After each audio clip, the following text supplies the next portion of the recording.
You are listening to GeekFest Rants on the IC Robots Radio Network. You have located GeekFest Rants, the entertainment podcast for genre geeks like you. Shall we play a game? Covering the world of vintage and current film and television since 2010. Game over, man! Game over! Featuring in-depth conversations on sci-fi, horror, fantasy, comics, toys, and conventions. So say we all! So say we all! And now sit back, relax, and enjoy today's show.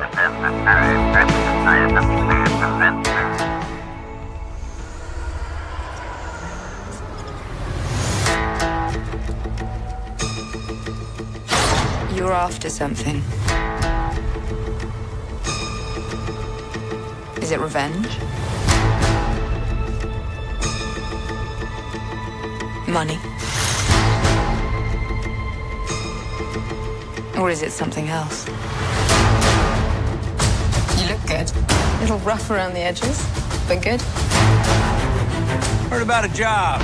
Big shot gangster putting together crew. I'm a driver, and I'm a flyer. I waited a long time for a shot like this. What do you think? Well, what do you know? You got a line on a ship? Yeah, I know a guy. He's the best smuggler around. I heard a story about you. I was wondering if it's true. Everything you've heard about me is true. L3! Let go of the mean man's face. Who are these guys? If you come with us, you're in this life for good. You might want to buckle up, baby. Here they come! Let me give you some advice. Assume everyone will betray you, and you will never be disappointed. I got a really good feeling about this. When do you know how to fly? 190 years old? You look great. Push it!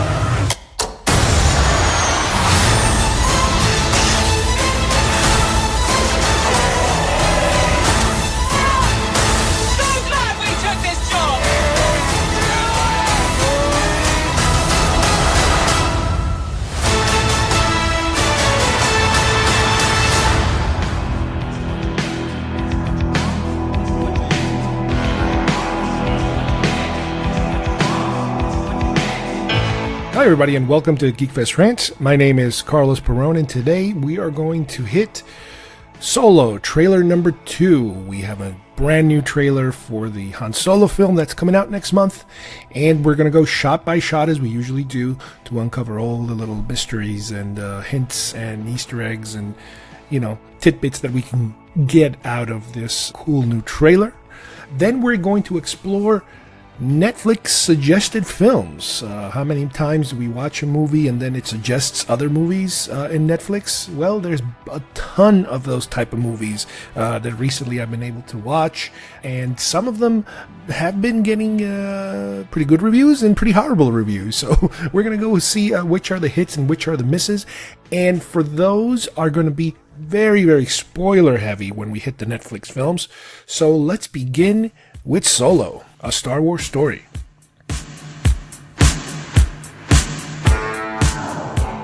What did I teach you? You are the Duke of New York. You're a number one. You will not laugh. You will not cry. You will learn by the numbers. I will teach you. Can you dig it? Open the pod bay doors, Hal. I'm sorry, Dave. I'm afraid I can't do that. That horn of Satan. Oh, really? The Force will be with you, always.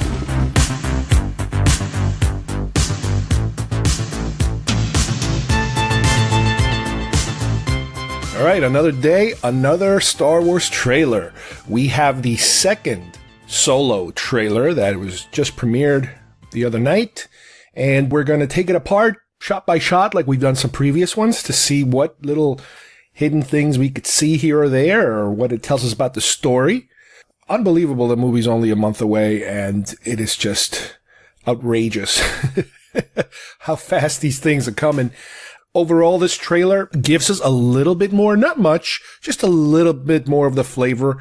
You know, we kind of get the feeling that I don't want to kind of say this is another heist kind of movie, because the last, standalone film, Rogue One, was kind of a heist kind of movie, but it was more like a war heist. This seems to be more like a criminal, Ocean's 11 kind of mission. This isn't for, honor and glory. This is more for profit. And again, we're getting to know these underworld characters, the criminal element and the fact that this is where Solo comes from. But, let's get started in the beginning of the trailer. We get a very wide night shot of some industrial city looking area. A lot of factories and smoke, and people seem to be working on something. Then we get a shot of what looks like to be a Star Destroyer being put together. It is kind of floating up in the air, and you also see the tower of what looks like to be another Star Destroyer nearby. So at first I thought these things were being assembled on the ground, but no, it's an upward shot. The angle of the camera is pointing up into the night sky, and you see, like welding taking place and sparks everywhere. Really cool looking construction kind of shot. You see like a little rat crossing some cables from side to side. You're definitely in a seedy kind of area. You see some guys kind of warming their hands on a fire, and you see the silhouette of Solo walking towards some indoor area. Then we get the beginning of the narrative of a female voice, which is probably Cora, from the previous trailer that we've seen, saying, "You're after something." And we do get a couple of repetitive shots from before of him in the dark, kind of silhouetted, as if somebody opened the door to see his face. Then we again get a shot of that beachfront standoff with a whole bunch of bad guys probably, and he's getting ready to draw on them, and you get the angle of the blaster as he's carefully unfastening it. It's a typical Western motif here. Even the music, the beats of the music are very Westerny. And she asks, is it revenge or is it money? And you get a couple of more shots of him entering into what appears to be a gambling area. Again, very seedy looking. And it's as if he wants in on a game. And at the long end of a table, there's Lando in the middle of playing a game. And it's as if, it's like, okay, does this guy want in? And the last question she asks is it something else? And at that point, you see Han walking around a very kind of dark, dusty shot of the Millennium Falcon, and he's looking at the Falcon, and Chewbacca's with him already. And he's also wearing a very heavy, like a furry kind of jacket, which it kind of reminds me a little bit of the original deleted Jabba scene from Star Wars. I think Jabba, the actor, was wearing a similar jacket like that. So I guess what they're implying here is that, what is he after? What is his motivation here? And his motivation appears to be the Falcon. He wants a ship. Then we get the Lucasfilm logo, and then we continue with the trailer. Once again, we get Cora. These are new shots now of her all dressed up very fancy-like. And she's saying, you're good. And, but a little rough around the edges. And they start to kind of walk around. And it seems as if that cuts to a shot of them with Chewbacca behind them, walking down like a cliffside, I don't want to say deserty, but kind of rocky, beachy kind of area that brings them to the Woody Harrelson character. Again, this is a kind of a repetitive shot and letting him know about a job that another gangster, he calls him a big shot gangster, is putting together a crew for a job. And they give you a shot of the other gangster, which is played by Paul Bettany, and you kind of see a kind of profile of his face. And his face looks like it's been scarred or burned or something like that. So he does have somewhat of a menacing looking persona. And then we get a couple of, again, repetitive shots, but different angles, different takes maybe of Han riding a speeder and kind of getting away from someone else. And he's talking to somebody, letting him know that he's a driver and he's a flyer. And again, you get different shots from the previous trailer of some of these flying vehicles that I guess at some point he has to, get on, around a mountain. And it's kind of dark. The lighting is really interesting how they seem to be hitting all different types of lighting conditions. And then we get a shot of Solo saying that I've been waiting for a long time for a shot like this, meaning to be able to be part of a crew, to be able to do this kind of a job, for a long time. And it seems to be taking place at night around a fire, and it's a couple of other, there's another girl that's part of this crew. And once again, we get Woody Harrelson's character. He kind of takes a blaster, which looks like to be the traditional Solo blaster, and he kisses it and he throws it at Solo, which I guess he's giving him, his first official blaster. Maybe his first one ever. I don't know. I doubt it. Then we get this little funny shot of that we're indoors again, and Solo turns to Chewbacca and he says, "What do you think?" And Chewbacca makes this howling, like no kind of gesture and growl, and he kind of turns and goes, "Well, what do you know?" Which is kind of funny. Then we see them walking in what could be like a mountainous, snowy, possible area to this decrepit old building with these weird, kind of like a mammoth tusks as an entry area. And he's talking to Cora about, we're looking for a ship. You have a line on a guy who might be able to get us a ship. And she mentions that, she knows, a guy, and he's the best smuggler in the area. And you get a shot of Lando, played by Donald Glover. And again, you get a shot of him, and he's wearing this furry kind of jacket, which leads me to believe that maybe at some point he also wins his jacket or something. I don't know. And they have an exchange, sitting on a table, which is, I guess, after they gambled or something like that. He says something like, "I heard a story about you that I'm not sure it's true." And then Lando replies, "Everything you heard about him is true." He's putting on the Lando persona here. He's putting it on thick.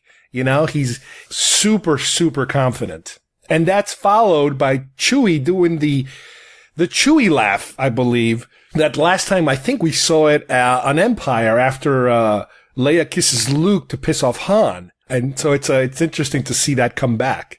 Then we get some quick kind of action shots of almost like a fight might be breaking out inside. And there's a robot that is holding a guy against the wall. And Lando goes, "L3, let go of the mean man's face." And the robot turns around and lets him go and looks at them and goes, "Who are these guys?"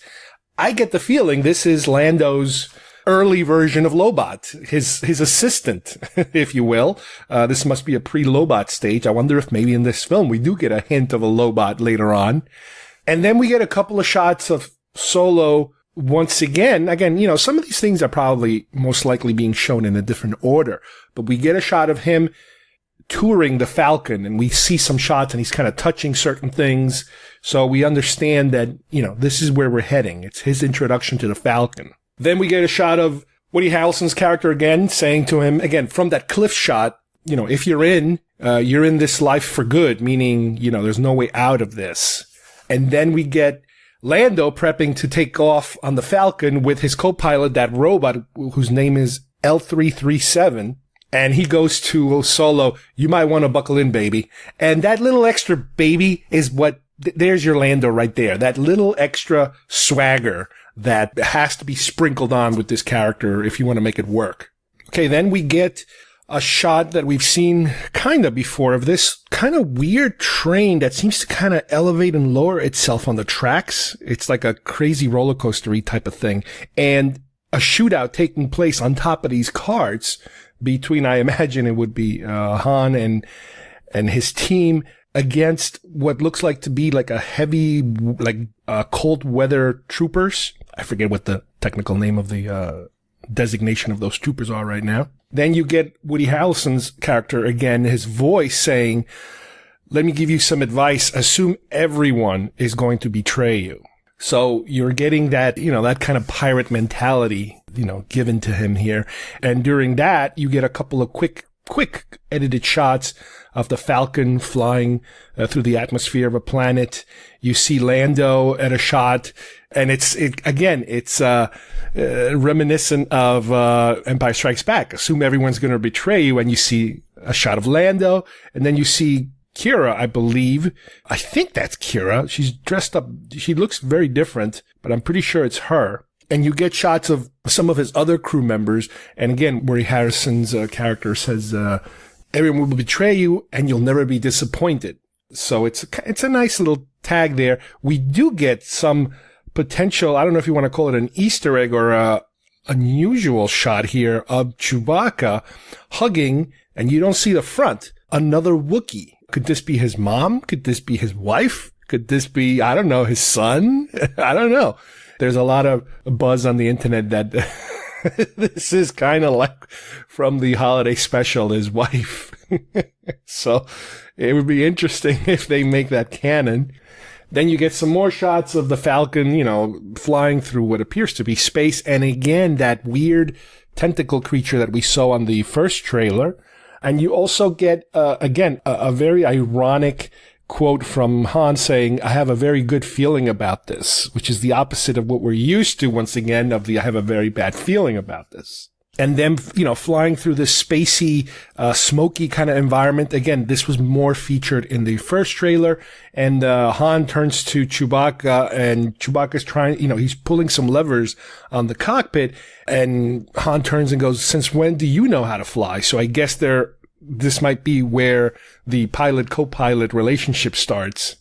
And then you also, you get Chewbacca grumbling something, and Han goes, 190 years old? You look great. Again, little funny things here, which is, it's weird because if you think about it, all this funny stuff, is this the kind of stuff that the, Lord and Miller, they went a little overboard on? How much of it did they keep? How much of it did they reshoot? Who knows? Again, a whole bunch of, more quick, fast shots as the trailer is about to end. You see somebody igniting what appears to be a laser two-sided blade, like a knife, let's say, like a lightsaber knife. I'm sure it's not a lightsaber knife, but that's what the effect looks like. And Paul Bentley's character, once again, he's the one apparently holding the knife. He's striking against something. Quick shots of some kind of battle happening at night, close range combat. Blasters going off everywhere. Chewbacca throwing people around, grabbing a guy and basically turning him upside down and bouncing him on his head.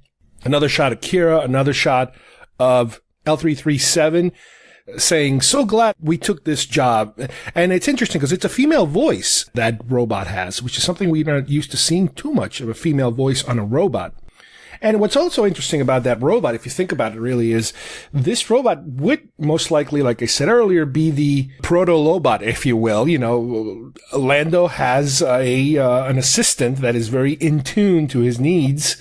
And the funny thing about it that I started noticing way later is that if you guys remember Lobot, he's got that wraparound mechanical cybernetic thing around his head. Now, granted, through canon, I'm sure there's a legitimate reason for the way it looks and the way it is. Even in Clone Wars, I think, or Rebels, I forget which one, they went into that technology, what it's all about, and I think they had a Rodian wearing one of those things. But anyway, it would be interesting here if at a certain point this robot gets destroyed, because obviously anything you don't see here could potentially die or get destroyed, when you move forward. And I wonder if at some point Lando is able to recover or preserve a piece of this robot's mind, let's say, and save it and be used as part of Lobot's cybernetic, enhancement. It would be part of the personality in some shape or form, or at least the memories or the knowledge of this robot. So that's something that I'm just kind of going to keep in the back of my mind there to see if they do play with that, because something tells me that this would be a great opportunity to tie things in a little bit, to connect them. I mean, I'm not talking about the kind of connection we saw with Rogue One, because Rogue One had the best connection ever for a film. That entire final sequence with Vader trying to get to the princess. But little tiny bits of stuff like that where you do have, I guess, Jabba's going to probably make an appearance somewhere in the background there. Boba Fett is probably going to be in there somewhere in the background, I imagine. And it would be interesting, again, if Lando's Lobot gets a little, secret cameo in this manner. The next shot, you see Han and Chewie, I guess in the back or in between carts of that train that's, going through these mountains. And Chewie's about to fall out because these train cars make these weird angular movements. All of a sudden he's about to fall out and Chewie's dangling over the edge of the cart, and you see a rock coming towards them, from the mountain itself as they're rolling through it, as if all of a sudden Chewbacca is going to get smashed. And obviously you and I know He's not going to get smashed. He's going to get pulled in at the last second because he's Chewbacca. And then at the end, you get the Solo logo. Solo logo. Say that 3 times. Star Wars, a Star Wars story, May 25th. And the little crescendo of the Star Wars theme at the end. Now, we know for a fact that this is not John Williams, but obviously they're going to take cues from John Williams' score. But this time around, they have John Powell doing the score. So we'll see how he incorporates, obviously, all of the traditional beats of Star Wars into, this particular film. I hate to say it, but this really gives me a good feeling. Not to quote the trailer, but, I had a good reaction to the initial trailer, the teaser trailer, if you will. This is considered to be trailer number 2. You never know, we might get one more because we're still a month away. And I don't know if my positive reaction is strictly a reaction to the trailer or what I'm seeing, or is it more of a Last Jedi backlash? Now, don't get me wrong. Last Jedi trailers, absolutely love them. They're excellent. I love them as they were coming. All the information they were giving you was really, juicy information. And here, obviously, they do their job at being a good trailer.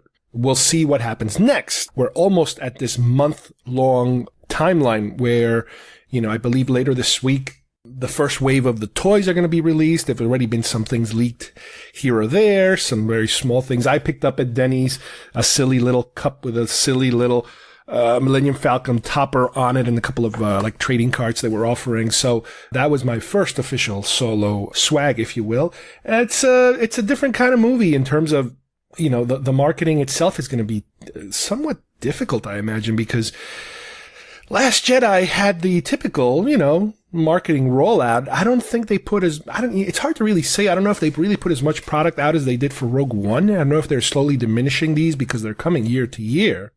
But if I look around here, the Last Jedi logo is not on many of my toys here. If I look around, I could see all these different waves of year after year after year.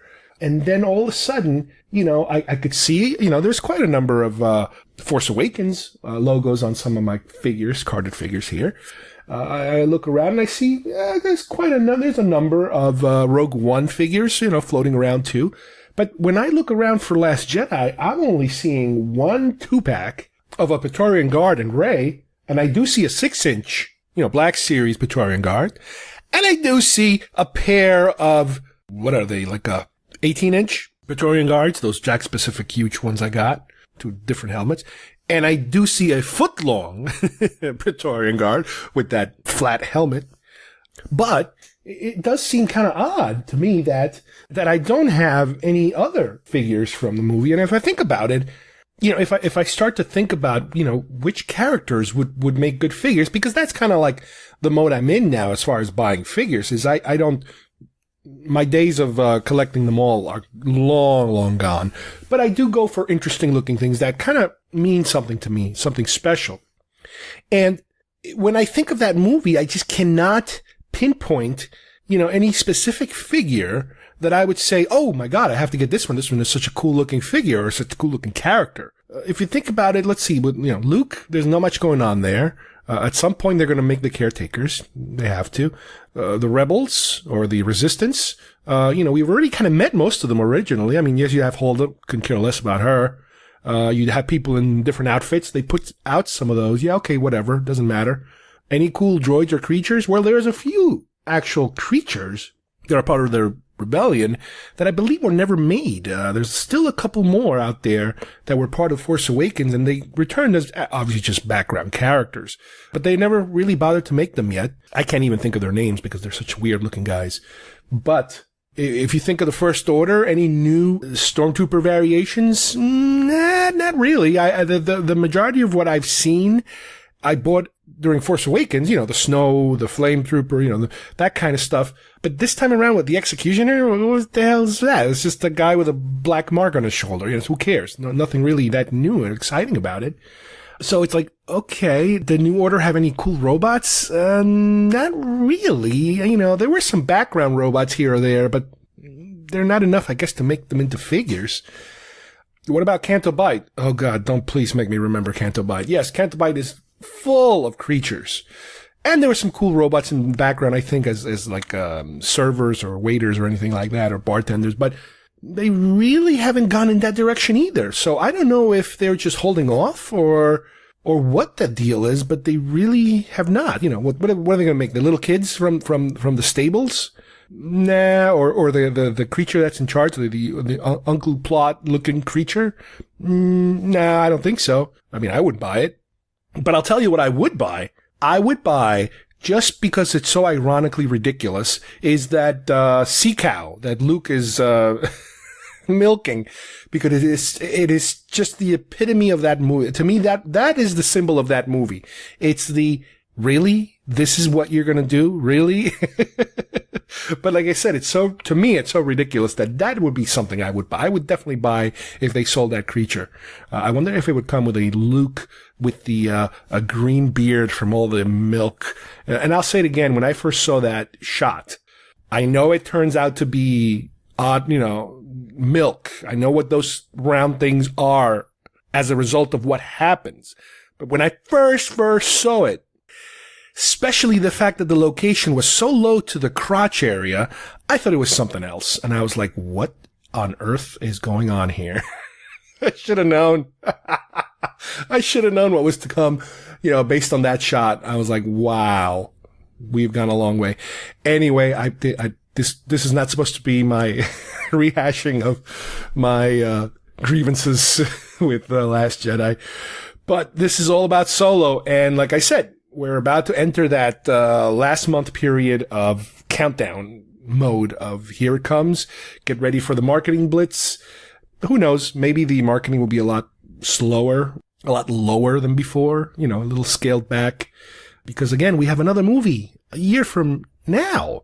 We have episode 9 theoretically coming out in, May 25th or May 20-something, 2019.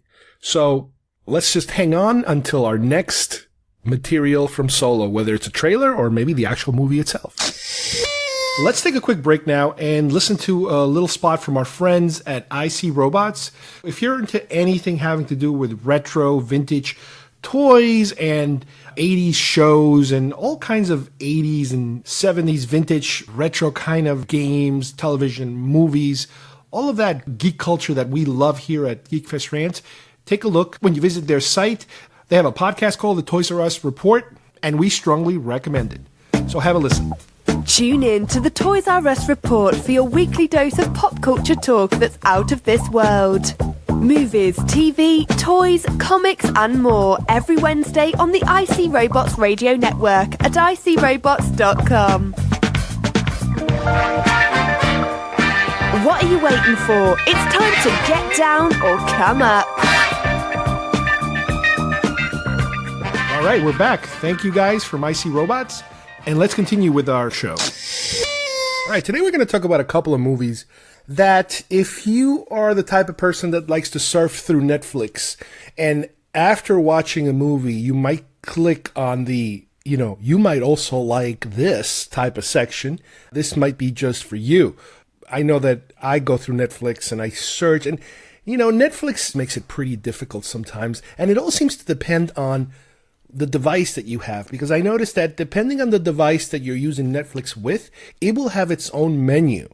And some things are easier to find than others. And I remember a very long time ago, Netflix, when it was, I think, just a DVD ordering site, they used to have menus where you could actually see upcoming movies. They do have them now. They're a lot smaller than they used to be. And it seems to me that for some reason, for a while, they kind of went away and they came back and they try to hide it. But it was like you could project way, way into the future all these movies that were about to come out. Now, with streaming services being so prominent, with Netflix, you can click into what is there now, but it really doesn't give you a coming soon kind of section. At least in my device, it doesn't. Again, this could be a device issue. I know there's tons of hacks that they mention on the internet every now and then where you can access these secret menus or this or that, but I think that's mainly for if you're watching on a computer and you have a computer-based system to watch it, it's easier to go to certain sub-menus. But for example, in my case, I have Netflix in different ways. On one TV, I can access it through my Apple TV, which is where I do most of my Netflix watching through. Then on another device, I have it through my cable box. My cable box recently added a Netflix app, so you could do that. But because I've been doing it in Apple for so long, I just stay there. Plus, I'm used to the menu, and it's just a matter of convenience. And I think I used to be able to also do it through one of our gaming centers that my son had. I don't know, PS2 or PlayStation, one of those. I don't remember which one. But yeah, so there's so many different ones. And I'm sure you have even more. DVD players have their own apps, smart TVs have their own apps, so it's just ridiculous. And like I said, most of them have their own menus, so it's kind of weird. But anyway, what I was talking about is that once you watch a movie, you start to see all these different things. And on the internet, like Facebook, for example, you'll see articles that will say, top 10 horror movies that are streaming this month on Netflix, or top 10 sci-fi, that kind of clickbait kind of ads that basically take you through a list of a couple of movies that are playing there. It's, I really hope that the people that are writing these articles actually seen these movies and they're not just regurgitating what Netflix tells you. Because, like I said earlier, on Netflix, when you finish watching a movie or when you're about to watch a movie and you're in that sub menu, it also lists a couple on the bottom that you might like. And that's one of the things that happened recently, was that the list that was listed underneath was pretty much exactly what one of these articles was saying, was that if you like this is other movies you should be watching right now on Netflix. So I don't know exactly how these things are written, but I usually go and, I go to the sci-fi section, I go to the horror section, thrillers, action, adventure. I almost never go into drama or comedies. I go straight to the genre stuff, but I do sometimes dip into that sort of thing. But recently, Netflix has been getting a lot of new stuff. Some of it is exclusive to them. It was made for Netflix, and some of them is stuff that I guess they buy or they lease or whatever it is that they do to it, because they only get it for a certain amount of time. And I want to give you guys a couple of interesting ones that you might want to take a look at. The first movie is called The Invitation, and it's a 2015 film about a couple who are invited to a dinner party thrown by the lead's, the guy's ex-wife. And this is kind of difficult because, they used to be married and they used to have a son, and something happened to their son that kind of broke them apart, separated them, got them divorced, and they were both grieving, quite a bit because of what happened to their son. And this dinner party includes a lot of the other friends that they had there, before this tragedy happened. So they get to the house, and he's there with a new girlfriend, and they meet up with the other people, but he's still pretty cagey. He's still not very comfortable. He's still very nervous about having to be in the same house that he used to live, but now his ex-wife lives with another man. And it's kind of like reconnecting, and everything is kind of weird, because it's like, you're at your ex's house. So I should also mention off the bat that the lead character is played by Logan Marshall Green. That is a name that I remember because if you remember the movie Prometheus, he was there as Elizabeth Shaw's boyfriend, I think, her partner. And we always refer to him as Bizarro Tom Hardy because he looks like Tom Hardy. Well, in this movie, he looks like Tom Hardy. He still looks like Tom Hardy. And it is really strange watching him act. He's a very good actor. He does his job excellent in this film. But I'm always thinking I'm watching Tom Hardy. I keep saying over and over again, we need to have that actor that looks like Matt Damon and this actor that looks like Tom Hardy. Have them do a movie together and have Tom Hardy and Matt Damon do a cameo on it. That would just blow my mind. But anyway, enough of, making fun of these actors. He is very good in this movie. Now, as usual, we're going to do lots and lots of spoilers here. So feel free to, when we get to an area, or just to kind of fast forward to the next one. But these are movies that are really, really interesting. So as the dinner progresses, the best way to describe this movie is a slow burn. weird little things start to happen, and they start to act weird. Some of the people start to act weird. They not only is this a gathering of friends, but they also, his ex and her new boyfriend, let's say, they also bring to the party 2 other people that are not known to anyone else, and they are really, really weird. They're really even weirder than than the new boyfriend and the kind of wacky ex-wife. So as we progress through the story, they're kind of playing games, kind of adultish kind of games. And at one point they want to show them a video about something they've been doing lately, and it's this retreat they went on to, I think, somewhere in Mexico, really far away, where they have this kind of like a commune of people that are gathered in a room watching a woman who is dying of apparently natural causes. So as this woman slowly dies, everybody's there to kind of gather around her and to kind of ease her into her transition, if you will. And the people watching this are a little freaked out. They're like, why are you showing us this? This is kind of weird. And some of them are like, well, yeah, I guess that's okay. And they're like, no, this is just, it's a very spiritual experience of easing people into death, let's say, and without any hang-ups or anything like that. It's a little bit hippy-dippy kind of, new agey kind of thing. And some of them, like I said, they're a little weirded out by it, but they're trying to kind of put the best face forward because it's a gathering of these friends that haven't seen each other in a while.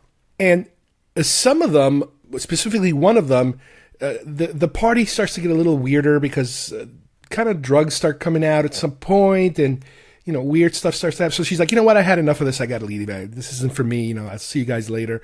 And you start to get this tense feeling that, because the lead guy is also complaining that, why are you locking the doors? Why is there bars everywhere? What's going on here? You kind of know that something might happen to this woman. So as she's leaving the house, one of the unknown guests kind of goes with her to kind of move his car or whatever, help her out of the parking lot. So you kind of lose track of what's going on there. And then other weird things start happening. There's a guy that calls and doesn't show up at the party.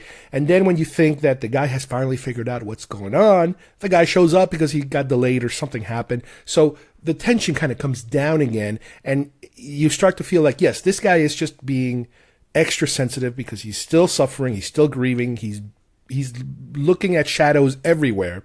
And then when they finally get to the dinner party part of the party, all of a sudden, he starts to feel weird about the fact that they're pouring wine for everyone, and they're kind of waiting for everybody to start drinking. And he starts to knock everybody's glasses out because he's like, "This is it. These people are crazy. They're trying to do something to us. They're trying to convert us or something." And one of them basically drops dead right there after drinking the wine. And at that point, it's all hell breaks loose. Shooting. Some people start shooting. Some people start stabbing, and yeah, it's basically some kind of a weird death cult that they're gathering all these people in order to kill them.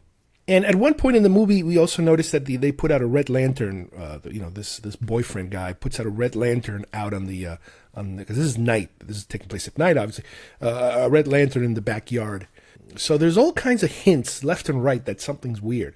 By the end of the movie, a lot of people die, and we find out that our hero makes it, obviously, and we find out that all through the valley, this must be Los Angeles, I think they mentioned it's California, Los Angeles, you do see all these red lanterns everywhere, and you hear sirens everywhere. So you get the impression that this is some kind of a weird cult that planned this out, throughout a wide area, and that, they either succeeded or might not have succeeded, but you see all these red lanterns, these little red lights all over the mountains, all over the hills. So it's like, wow, I wonder how many people died as a result of this. We never really find out what happened to the first woman that left. Odds are she was killed. We never exactly find out what happened to their son because you do have some flashbacks, but it's nothing really very specific. It looks like to be some kind of an outdoor party or a birthday or something, and not sure exactly what happened to the child. I don't know if maybe he drowned, maybe he was hit by something. It was some kind of an accident, but it's not very clear. But this was a really good movie. I really enjoyed it, and like I said, it builds. And if you've seen these kind of movies, or if you watch movies, period, you can kind of tell that you're getting very close to this tipping point where all hell is going to break loose. And in the script, they make it in a way where they give you a false cliff at one point when you think, this is it. This is where everything is going to go over the top. And that's the scene when he confronts everyone and says, what happened to so-and-so? He left a message on my phone saying he was right outside the house. He was about to come in and he's not in here. They did something to him. Something's going on here. And then the guy shows up. So that's saying, I'm sorry, guys, I was late. I forgot something. I had to go get it, but I'm back now. Thank you. I'm sorry. I apologize. So that's when it's like it all kind of falls apart. He starts crying and he's like, oh my God, what did I do? I made a fool of myself, that kind of thing. And then you have that real cliff where, at the dinner, where they're all they're about to drink, and, the first person drops dead right there. Boom. There you have it. So it is somewhat predictable in terms of, you're being told I'm watching a thriller or a horror film. It's more of a thriller, really. But I would say because of the actors, the good acting, like I said, I like this lead character, and I'm not sure if I like him because he's good or because he reminds me of Tom Hardy. I still don't understand. I can't put my finger. I could easily, if I was like kind of not really thinking about it, I could say that's a good Tom Hardy movie, but it's really hard to say. But again, this is a pretty good one if you want, a nice thriller. The next movie I'm going to talk about is Mute. This is a straight to Netflix, I think, film by Duncan Jones, the guy who directed Source Code, and he directed Moon. I really, really love Moon. Moon was great. Source Code was more of a studio film, a little more action-y, but pretty good. But Moon was his big hit. I mean, it wasn't ginormous, but it was a very good movie. Mute tells the story of a guy who is mute, not by birth, by accident. He suffered an injury when he was young, and his parents, I think, were Amish or something like that, and didn't want doctors to kind of fix him up. They saved his life, obviously, but they didn't want him to have like an operation, I guess, that would have fixed his vocal cords. And he's a bartender. This is in the future, first of all. I mean, it's in the future, so it's very futuristic. It is very well done in terms of special effects. I mean, we've seen a lot of TV shows or movies recently, not movie theater movies, but kind of like TV movies, let's say. Again, especially TV shows, stuff like Black Mirror, stuff like Altered Carbon and Electric Dreams, where they do have a television budget, special effects, where you want things to kind of be slightly Blade Runner-y, especially with Altered Carbon. This movie is very, very good in terms of how good, the special effects are, and this futuristic world that we're living in is portrayed. So you have this guy who's mute, and he works at a bar, and his girlfriend is a waitress there, and they have a pretty good relationship, but they have to deal with these jerky kind of clients every now and then who try to grope the women and get drunk and that kind of thing. But they have their own little thing going on the side there. Then you're introduced to two other characters that are played by Justin Theroux and Paul Rudd. They're friends, they're doctors, they're kind of partners in terms of their business, but they're into kind of illegal stuff. They patch up like mobster thugs that get hurt and that kind of thing. Paul Rudd's character is kind of like the lead of the two. He is kind of like a swarmy, fast-talking, used car salesman type of character. Always dealing, working out some kind of scam or something, getting into fights. The other guy is played by Justin Theroux. He's his partner, let's say, his business partner, and they're both in the process of trying to get, I guess, some kind of a permit, some kind of a visa, some kind of a passport, some kind of a thing so that they can get out of the area they're in and go to another country, I believe, or at least the Paul Rudd character. So he's always kind of like scamming his way into trying to get this from some of these mobsters. Justin Theroux's character is a creepy one because he seems to have something for little girls, and little by little he starts to get caught, and even Paul Rudd starts to kind of understand that this guy is a problem. But it's kind of like his best friend, so he's kind of making up excuses for him and helping him out. But at the same time, he's like conflicted because this guy is a psychopath. He's got a problem, a big problem. So while you're watching this film, I had trouble trying to marry these two stories together. On one hand, you have, the lead who's the bartender, who's, by the way, played by Alexander Skarsgård, who's been in a million television shows and movies, and his girlfriend, played by Zeynep Saleh. Never heard of her. But she tells him, they're happy, they're this, but she's like, I have a secret, I have something that I have to tell you, and it's really bothering me, and I don't know what to do. And then, before she can ever tell him anything, she disappears. All of a sudden, she doesn't show up to work. So Leo, who's the bartender, goes on a search for her. And the movie then has two stories. Him searching for his missing girlfriend, and those other two whack jobs, trying to make deals with the mob and get away from stuff and getting in trouble and getting into fights and all kinds of stuff going on. And it was, like I said before, it was very difficult for me trying to see these two stories happening side by side with no obvious connection between them. So about 3/4 of the way through the movie, the connection is made because along the way, we kind of also learned that Paul Rudd's character has a daughter. And part of his plan is to get him and her out of the country. So he's taking her to these really inappropriate places because he's a dirtbag. And his daughter's just there drawing and whatever, and she's kind of keeping to herself, more or less, not seeing too much of the craziness that's going on. But he's starting to get worried that his partner, who then finds out is into little girls, might try something. So, he starts to get very concerned. So about 3/4 of the way into the movie, we find out that, okay, the connection here is that the missing waitress's secret is that girl is her daughter, which means that Paul Rudd was her either husband or boyfriend or whatever, but she's basically trying to get away from him, and he's trying to get away from her, and obviously he wants to take the daughter away. By the end of the movie, we find out, Leo finds out exactly what's happening, that Paul Rudd's character killed her and took the daughter. So there's, you have your chase scenes, you have the guy's almost dead, he comes back, jumps, fights, then the second guy comes on, they all fight, blah, blah. When it's all said and done, all that's left is Leo and the little girl. It's not his daughter, it's his dead girlfriend's daughter. The two dirtbags are dead, Paul Rudd and Justin Theroux. And at the end, it looks like there's a happy ending at the end. He even speaks at one point. He's able to speak in order to save her.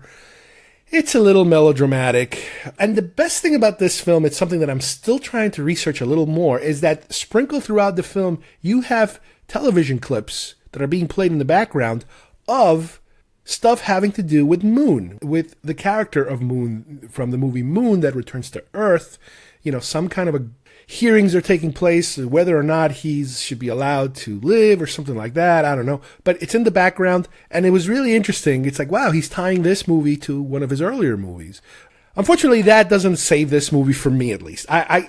Again, the set design, the special effects, fantastic. The story was just, I don't know, maybe I'm just not sophisticated enough to understand the connection until the end. But something tells me that that's what they were doing on purpose. They were trying to create this suspense. They wanted people to say, why are these two things connected? Why am I being told two stories? What's the point of these two separate stories? Yes, I was surprised. I was disappointed also at the fact that, this woman is basically dead, after the first act, after we meet her and get to know her, she will die off camera, and the connection with the daughter will remain, wide open until we really, really, really get a little closer to the end of the film. It's a shame because I really like this director, and I was hoping to see what happens next with him. Is it a sign that the movie went straight to Netflix, that it really didn't connect that well? I don't know. Maybe. Who knows? Sometimes you have really good movies that go straight to Netflix. You never know. You can't really dismiss them all. I mean, you can dismiss a number of them. So this is a hit or miss as far as I'm concerned. You guys can give it a try, see what happens. You never know. You might like some of this stuff. All right, the next film from Netflix is The Cloverfield Paradox. Now, this is a strange little background to this film because it is connected to the Cloverfield films that, we've seen in the past, but it had originally started as a film called God Particle that later on it kind of turned into another Cloverfield film. Now, you can go back and forth and figure out why that happened, if they tried to combine films or they tried to scrap a film and create a new one. And, it's a little convoluted how that happened. The bottom line is that it very quickly became tied to the Cloverfield franchise, if you will.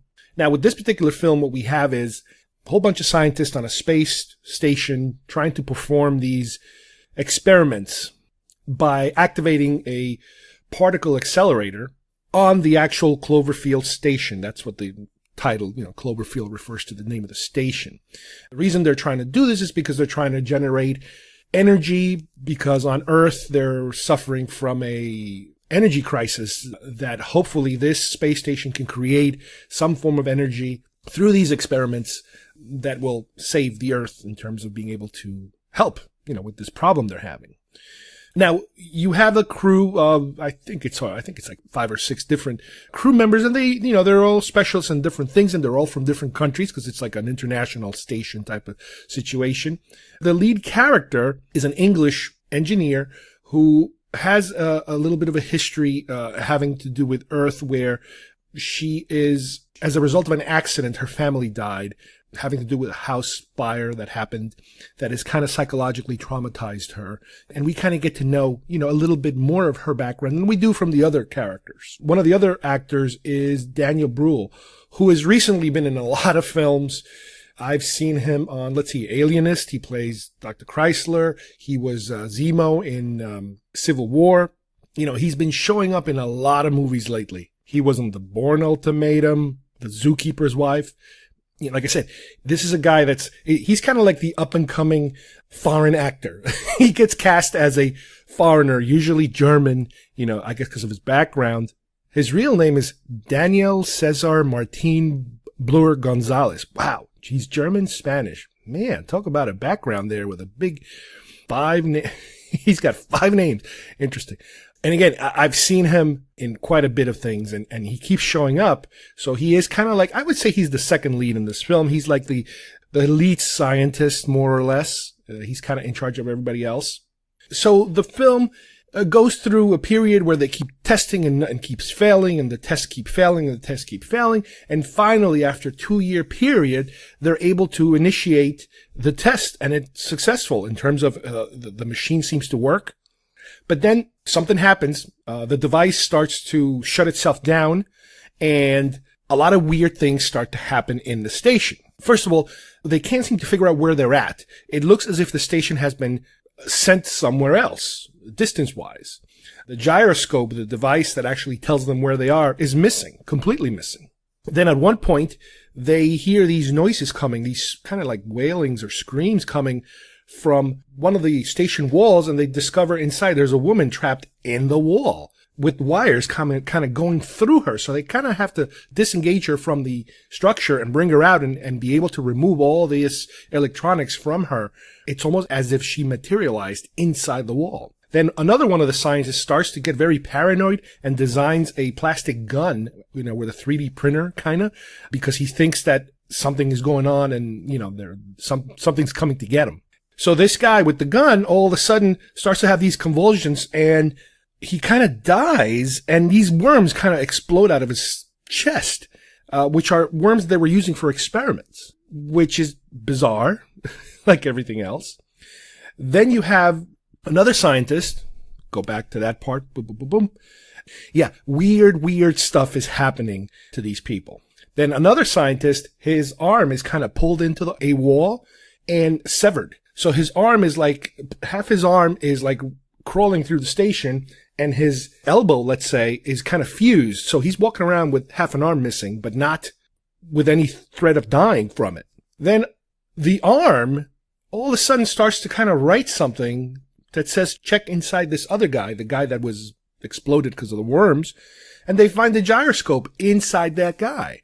So you got to get the feeling here that things are completely out of control. Some weird stuff is happening as a result of this experiment. Now, earlier, before the experiment takes place, as we're establishing the story, we do get a news flash from a television station, I guess, talking about these experiments that are taking place in orbit. And there you have this guy who's kind of like a conspiracy theorist talking about how bad these experiments are.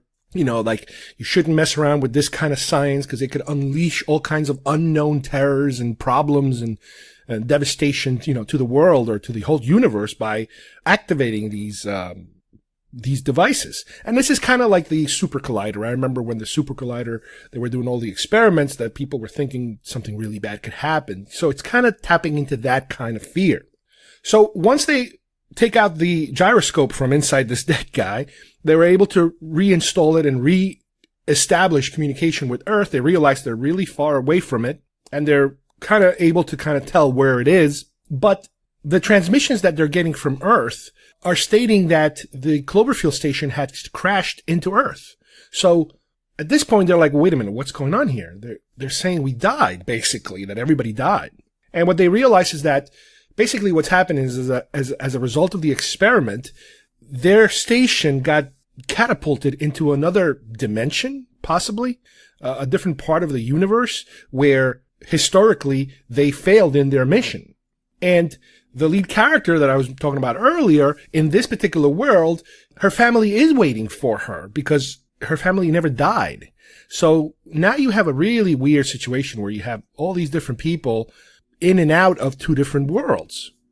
So the plan becomes more or less, let's reactivate the accelerator one more time to see if it can kind of bring us back to our world, because something is wrong. Also, that the person that this woman that they found, she is a member of the crew, but she's not part of their crew. She seems to be a different scientist from that other station that somehow, when this got activated, she somehow got transported to their station. So it's really convoluted a little bit, but it's interesting to watch. It's not boring at all. It's a mystery that it starts to kind of unravel in front of you.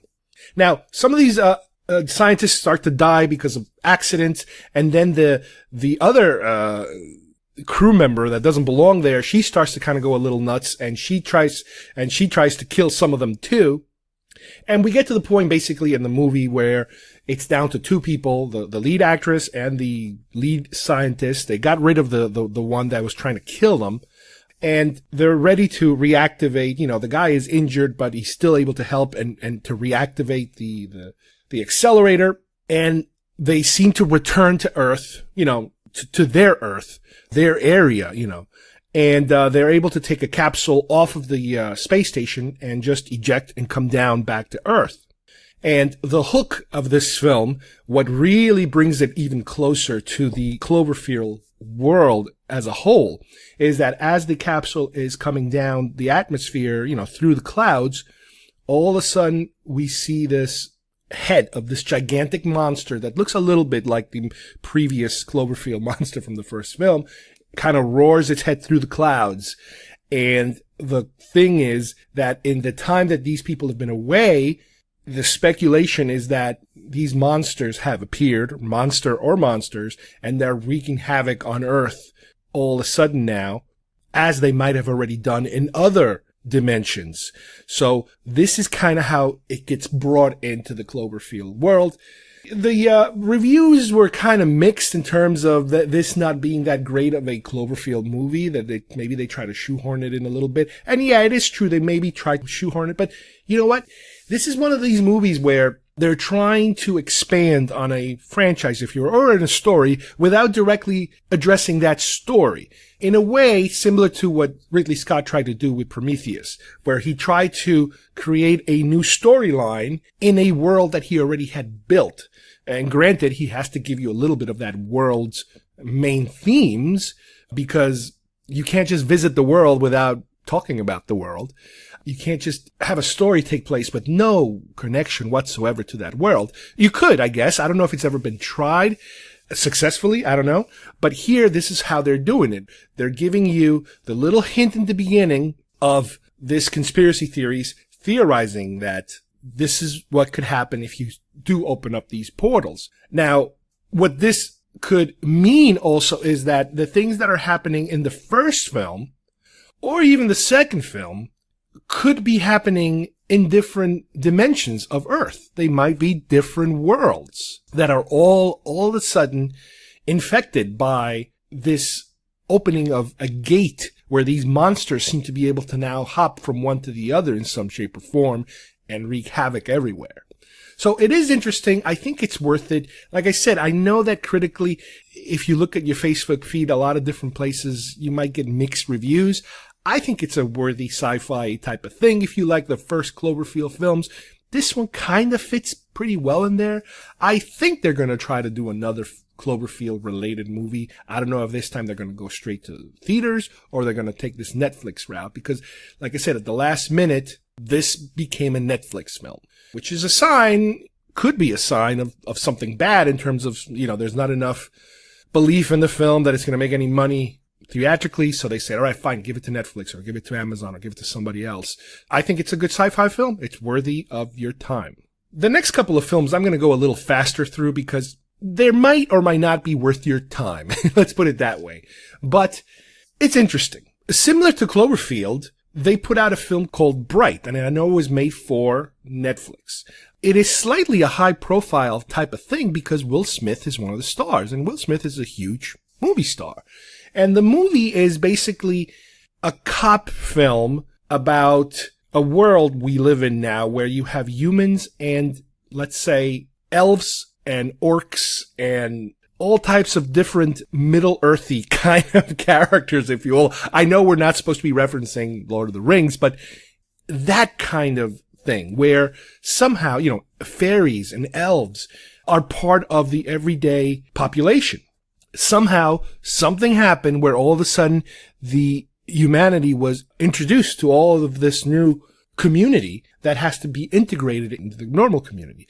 Now, Will Smith is partnered with Joel Edgerton, who plays one of these orc-looking guys, and he's kind of like the first cop orc, let's say. So, to me, as I'm watching this film, and as they're introducing this new environment, this whole thing takes place, I think, in Los Angeles. It's the LAPD. But as they're introducing this new environment, to me, this screams Alien Nation. I don't know if you guys remember Alien Nation, a film many, many years ago with James Caan and Mandy Patinkin, and it was a similar situation. You have the LAPD being introduced to these alien beings that are now becoming part of society, and he is kind of one of the first cops to be in the force. Now, back then, it was a take on more or less integration, how difficult it is to integrate, the way that you have things going one way today, and then tomorrow they're a little different because, let's say, back when, 60s, police started, black police officers started to get integrated,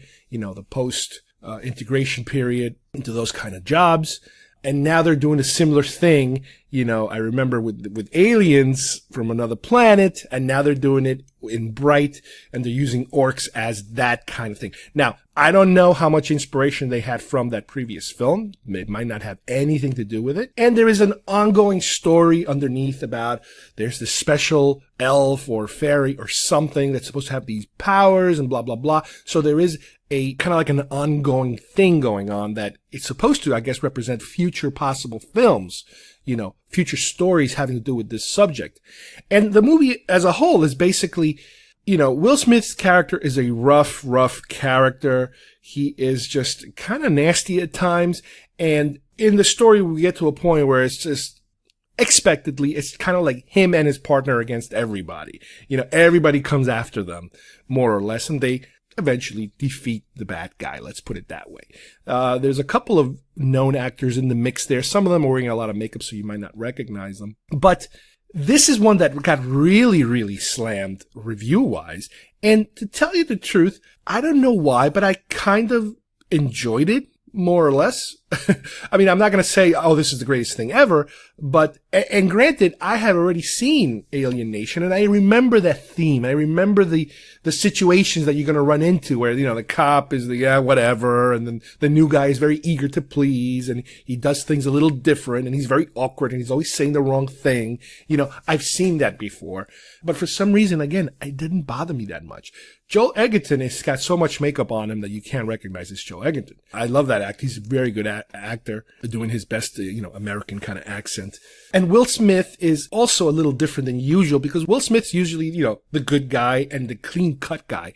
He's the good guy here, don't get me wrong, but he's kind of nasty. Like I said, he's a questionable individual at times, but he is the lead, obviously. I hope they do make another one. I would watch it. I mean, I don't know how much they can spend on it because this wasn't that big of a hit. I don't know how much they're willing to risk on another one. But it is not as bad as people have made it out to be. This thing was panned so bad that, my expectations were so low maybe that it didn't bother me as much. But you know what? It's not bad. It's not bad for a Netflix film.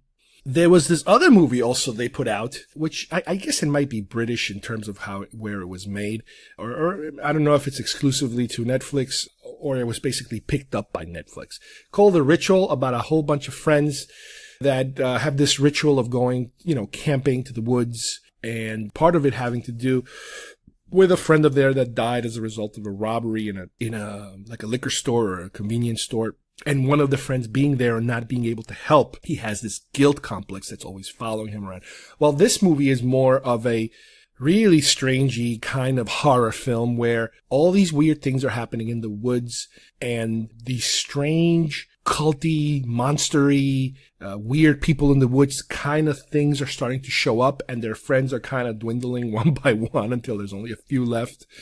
And you get to the point where we are not just dealing with crazy woods people. There is an actual monster that these people apparently are worshiping that is responsible for some of the killings that are happening and the dismemberments. Again, this is a moody horror film that kind of builds up and builds up and builds up to the point where, it's up to you to decide whether or not, once we kind of get confirmation that, yes, this is a monster situation and not just crazy people, is it still good? Does it still work? I think it rides the line and it gets very close to maybe falling apart. But for me, again, it's a horror film, not the type of thing I would see in the theater, but worthy of a Netflix, you want to watch something pretty moody and scary. And, for its budget, I imagine, they do a pretty good job of creating this very suspenseful, moody type of mood. So this one's called The Ritual. Then I saw another one called Radius. And again, like I mentioned earlier, I'm looking at these little pictures of Netflix. Okay. And then you see a picture of, ooh, this is interesting. Let's take a look. You click on it. About a man, blah, blah, blah, blah, blah, blah. Okay. All right. Let's give it a try. This is a weird one where a man wakes up, like in a forest or something, and as a result of a car accident, and something happened to him. He can't remember too much about himself. He has some sort of form of amnesia. But all we know is that when he gets within a certain radius of people, I don't know, 30 feet, 50 feet, something like that, whoever is around that inner circle drops dead. He has some kind of power that is uncontrollable. He doesn't make it happen, but it just happens that if you get within that distance, you drop dead. Except he then finds another woman who is also seen to be having some kind of a amnesia type of problem too, where it stops those things from happening if she is within his range. People can get close as long as she's close to him. So the movie kind of progresses of them two trying to figure out what it is that happened. What caused them to be afflicted with this, one having this power to kill and the other one having this power to not have him kill. And you go through the whole movie trying to find out, and they're being chased because the cops are trying to figure out what's going on. It's something to do with a car accident, but they can't really, figure it out too well. And they start kind of retracing their steps, going back a little. She finds her husband, who is trying to give her information on what's happening. He doesn't find anyone. But later, the twist in the film is that this is some kind of weird, alien kind of thing. So by the end of the film, they kind of figure out that this was some kind of a cosmic weird anomaly that happened that caused these two people who were within a certain vicinity to have this effect. And it was partially responsible also for their loss of their memory. But later we kind of find out also that as they're starting to kind of piece the story together of how these two ended up in the same area together, in the same car together, it turns out that the lead guy, the guy who can't remember, is apparently a serial killer. And he had just kidnapped this woman when this whole thing had happened. So that kind of, punches you in the gut towards the end as you're figuring things out. And by the end of the movie, they're both taken to a hospital because of other people they run into that have problems. And he basically kills himself because he understands that he is a mess and he's responsible, not for this weirdness that happened, but for his whole, backstory of being a serial killer. So another weird little movie, kind of in the vein of The Ritual in terms of it's a low budget film made somewhere else. I think this one's Canadian. I'm not entirely sure, but it's this mystery keeps you going towards the end, and it's worth it. The last one I'm going to mention is Wheelman. Now, Wheelman, all I'm going to say is that it starts Frank Grillo. Frank Grillo is one of these B actors that has been popping up in movies left and right. He was in Winter Soldier. He's also in some of the Purge movies, and he's certainly a character type of actor. In this one, he plays a wheelman, hence the name Wheelman, that is hired to drive these two guys that are about to stick up a place. And in the middle of the stick up, he gets a phone call from, I guess, one of the people running this whole operation, telling him, get out, leave right now, leave them behind, they're going to kill you. So he makes a run for it. And during the movie, it's him being told to do certain things, because if he doesn't do them, they're going to come and kill him and his daughter or something, and his wife. So the whole movie is basically him trying to figure out who is orchestrating all this and how can he possibly get out of it. It's not a super new idea. We've seen movies like this before where a character is being blackmailed or forced in some shape or form to do something. Now, granted, he is already kind of like a criminal, so he is a criminal. So it's not out of the scope of you feeling really bad for him. However, they are threatening his family. But the movie is full of, it takes place at night. Excellent driving sequences and chase scenes. And we do get to an end point in the movie where we're able to resolve the story a little unrealistically because it involves his daughter, being able to do certain things too. But if you're a fan of this particular actor, he's kind of becoming, as far as I'm concerned, what somebody like Lance Henriksen, Bill Paxton, Bruce Campbell, he's becoming a genre actor, being put in these roles that kind of fit him pretty well. He's the shady good guy, let's put it that way. That's how he's very good at. And in this movie, like I said, the chase scenes are awesome, and it's a nice little small movie that keeps you kind of interested all the way through the end of, how is he going to get out of this mess? How can he possibly get out of this mess? And it satisfies at the end. So there you have it.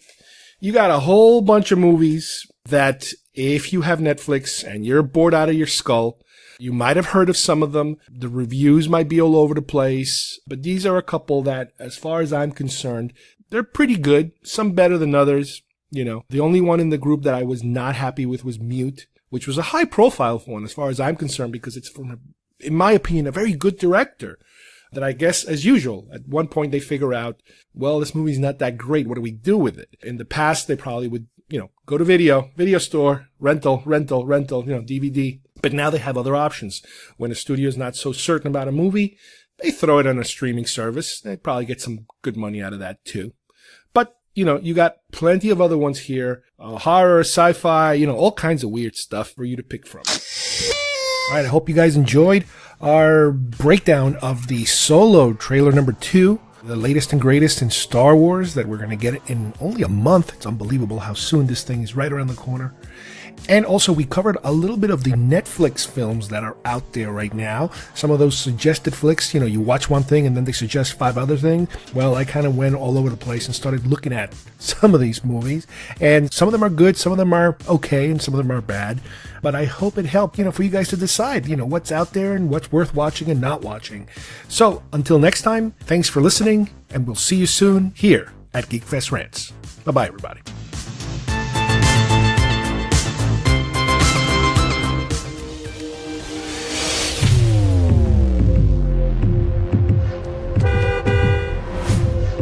What's in the bag? What's your name, man? I'm not telling you my name, man. I'll just call you Wheelman. You know who this is? I don't know you. You're driving for me. The other two, leave them behind. I'm not leaving them behind. They're gonna kill you. You better do what I tell you to do, you hear me? Fuck you, man, I don't know you. You don't listen to me.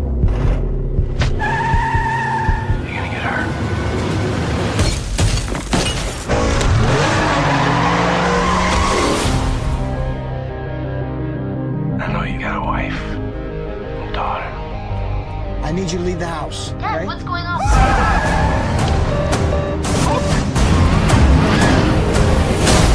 Where are you, mother...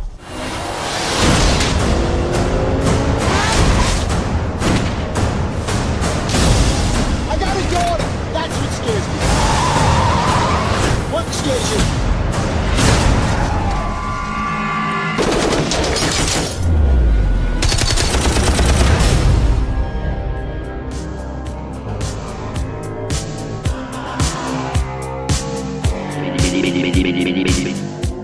If you would like to subscribe to our show, send us messages, or see video links to some of the topics we talked about today, please visit our homepage at GeekFestRants.com or our YouTube channel, Facebook page, or iTunes at GeekFest Rants.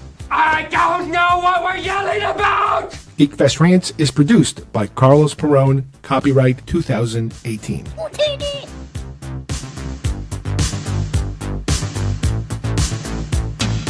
This broadcast is part of the IC Robots Radio Network. Visit icrobots.com for this and many other nerd/nostalgia related podcasts. You won't be sorry for long.